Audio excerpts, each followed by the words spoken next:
As we've been telling you, tensions continue to escalate between the U.S. and China. This after U.S. Secretary of State Mike Pompeo told U.S. Congress that Hong Kong has lost its autonomy and that it no longer qualifies for a special trade status under American law. Earlier, China blocked an attempt by Washington to hold a United Nations Security Council meeting on this national security law.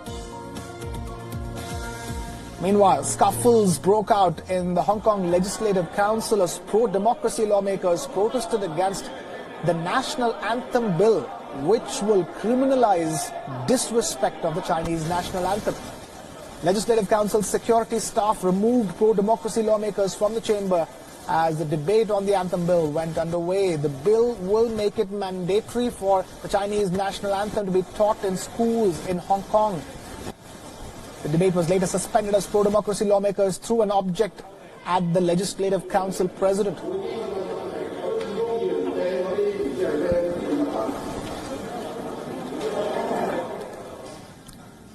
Let's now listen to what's next for Hong Kong from leading pro-democracy activist Joshua Wong, who spoke with us just moments ago. When will the law drafted and passed in the core committee of National People Congress and directly execute in Hong Kong? We are still tracking on when will Beijing provide a timetable, and we need to try as possible as we can to stop the execution and implementation of the national security law in Hong Kong. Hong Kong court have no jurisdiction to challenge this legislation because National People Congress, no doubt at all, override the legal system in Hong Kong. And after the national security law implemented in Hong Kong, the trial or the prosecution might not take place in Hong Kong. It might take place in China, which means that dissidents, journalists, businessmen in Hong Kong might face the risk being extradited from Hong Kong to China to face the trial and be locked up in the prison of Beijing.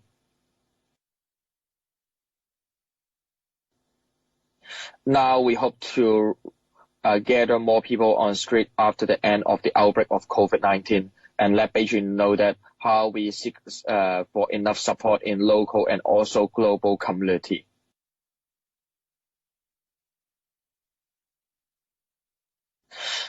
When will Beijing implement the national security law? No one knows. It will be 4 weeks later, or maybe 3 months later, or half a year later. When time is running out in Hong Kong, we urge world leaders to stand with Hong Kong and to support our fight.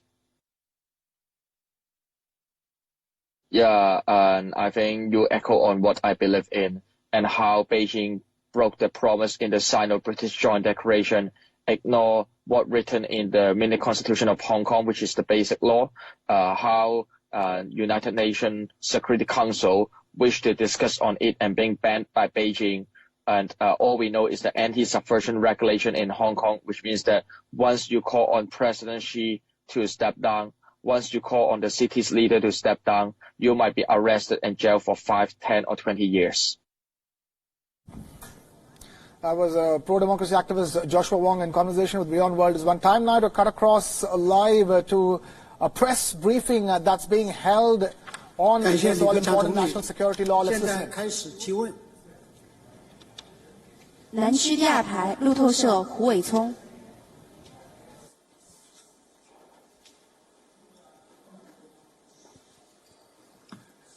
Good afternoon. I'm from Reuters. The new coronavirus outbreak has devastated economies around the world. Trillions of dollars in fiscal and monetary measures have been pushed out to deal with the fallout. In this year's government work report, China did not set a GDP growth target, but it did announce fiscal measures worth about 4% of China's GDP in 2019, according to our calculations. That's slightly less than what some economists were expecting after seeing China's economy contract for the first time in decades in the first quarter. So my question is, can we expect China to deliver more ambitious stimulus in the months to come? As well as, does China have sufficient policy options to deal with a prolonged global pandemic and rising tensions with the United States? Thank you. 路透社记者，新冠肺炎疫情对世界各国的经济都造成了严重的影响，不少国家的政府出台了数万亿美元的财政和货币措施来应对新冠肺炎疫情对经济产生的冲击。我注意到今年中国政府工作报告中没有设定今年 GDP 增速。根据路透社的测算，政府工作报告中出台的财政措施约占中国2019年国内生产总值的 4%， 这个规模比一些经济学家的预期要低于一些经济学家的预期。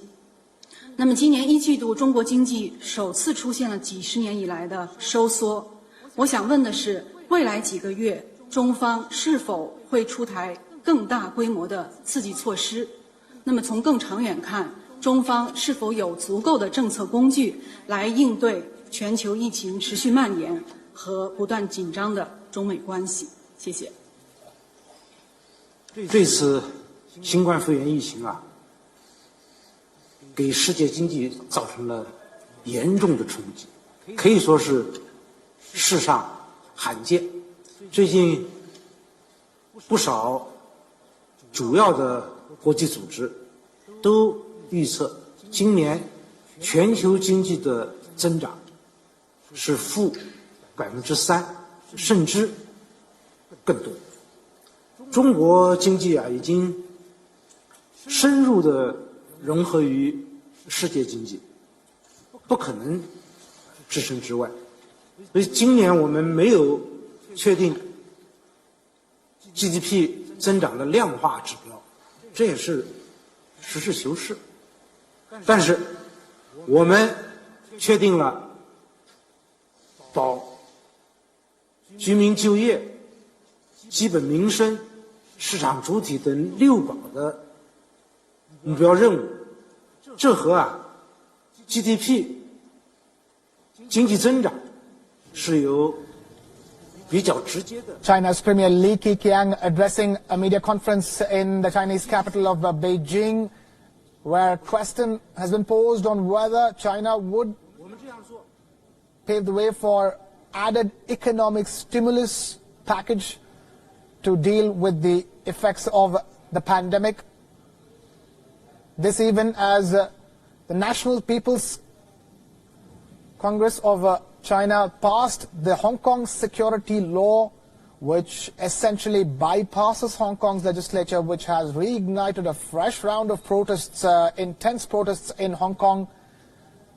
Even as that rages on, Chinese Premier Li Keqiang addressing concerns on how the Chinese government is planning to mitigate the financial impact of the COVID-19 crisis, and whether more and more economic stimulus packages, a larger economic stimulus package, will be announced in the days to come.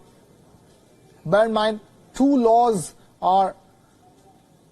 controversial laws are being contemplated by China for Hong Kong.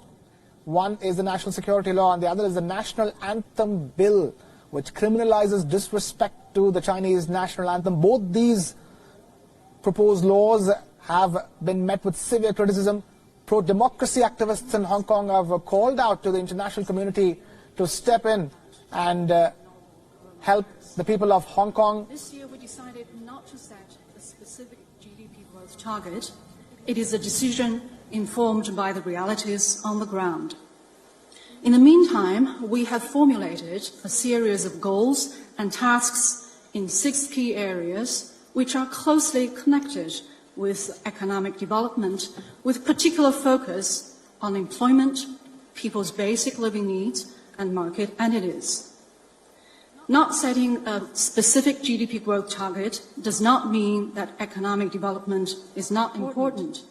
Our decision is designed for the economic development to deliver more real gains to our people, and we want to promote China's higher quality development. We believe that development still holds the key and is the foundation for resolving all the problems in China today. Putting protections in place in 6 key areas, especially in the areas of jobs, livelihoods, and businesses, will help us achieve positive growth of China's economy this year and keep China's economic fundamentals stable.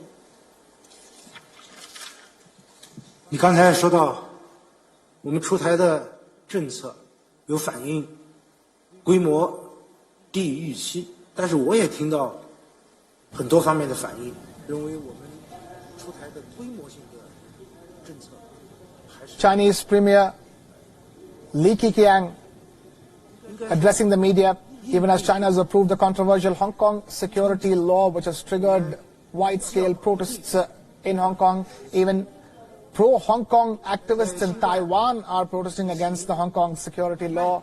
They're asking the international community to intervene and take action against the Chinese government. This is even as the Chinese government is addressing a media conference, answering queries on whether China will expand its economic stimulus package to deal with the COVID-19 crisis and its impact on China's economy.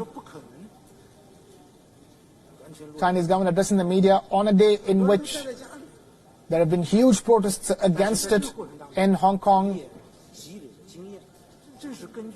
Hong Kong's pro-democracy activist Joshua Wong spoke to us just a short while ago and asked for the international community to take action. Otherwise, this will be the death of Hong Kong, or the death of the autonomy of Hong Kong, where China is now introducing more and more laws to exert its own control and authority over Hong Kong. You said our measures are somewhat below expectations.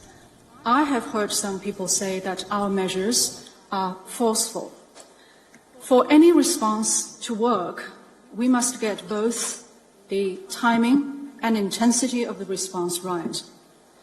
In the raging times of COVID-19, some policies were also introduced, but the economy was barely reopened, and the situation then made it difficult for these policies to get truly delivered on the ground, as most of the populations were still staying at home. But that has been a process of gaining experience, and based on the experience we have gained in the past weeks and months, we have decided on these new steps as set out in the government work report, and we believe these measures are forceful. 过去我们说过，不搞大水漫灌，现在还是这样。但是，特殊时期要有特殊的政策，我们叫做放水养。没有 Chinese Premier Li Keqiang continue to answer the question on why China did not set up a GDP target this year and whether China is planning to deliver more economic stimulus. The Chinese Premier is saying that it's impossible for China's economy to stay immune to COVID-19, and that Chinese government believes that putting protections in place in jobs, livelihood and business will help China keep its economic growth stable.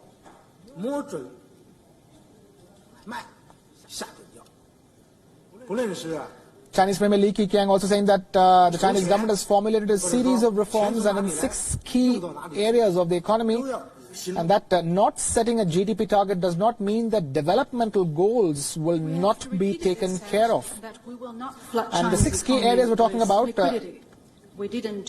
include employment, basic livelihood, and will help in China's economic growth. Is important to fish farming.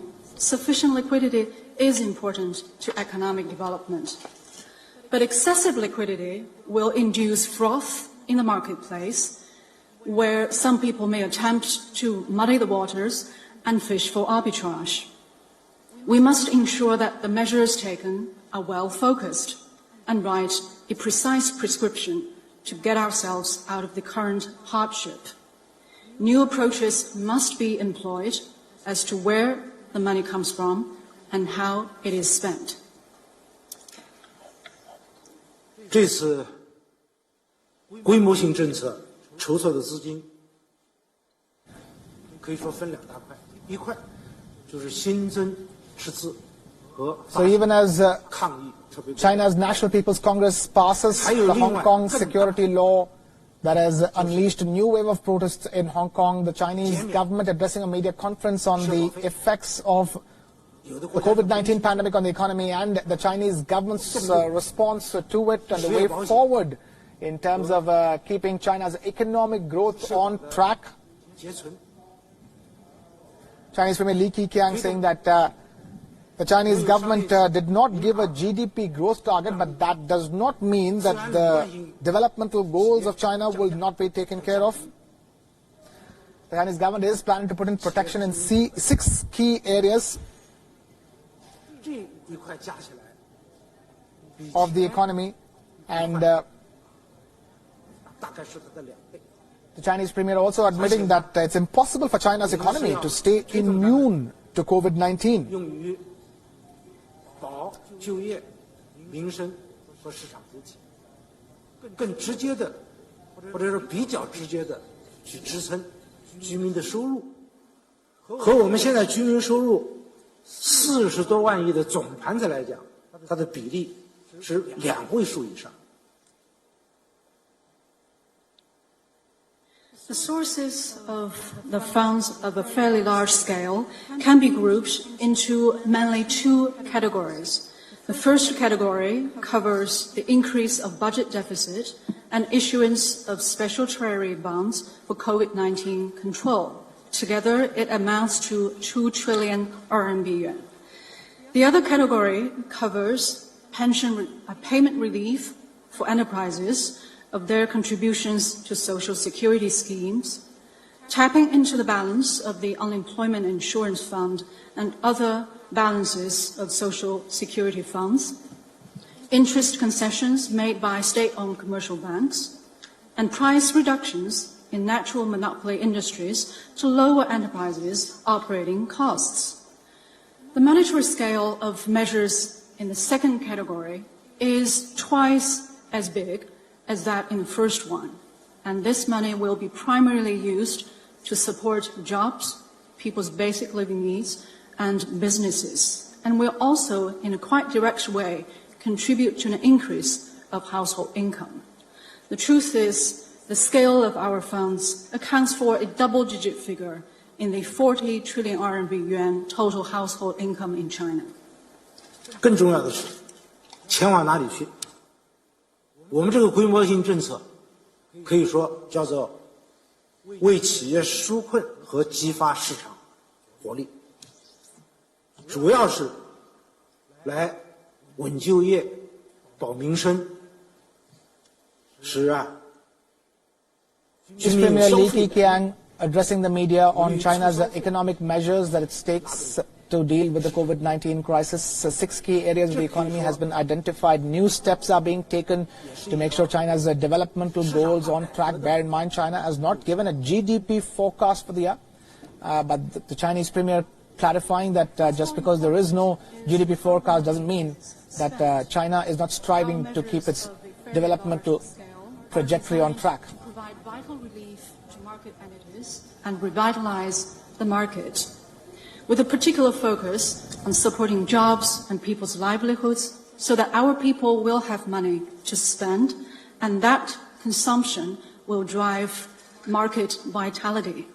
This is our measure in keeping with market-oriented reform. 钱是可以生钱的，用之于民的钱。 Government is focusing on market-oriented reforms and making sure that livelihoods are not affected, people's incomes are not affected. The Chinese Premier also is talking about how they will not flood the Chinese economy with liquidity, as excess liquidity will muddy the economic waters of the country. The Chinese Premier also saying that a precise prescription is needed in this moment of crisis, and that there must be new approaches on where the money comes from and where it is spent from here on.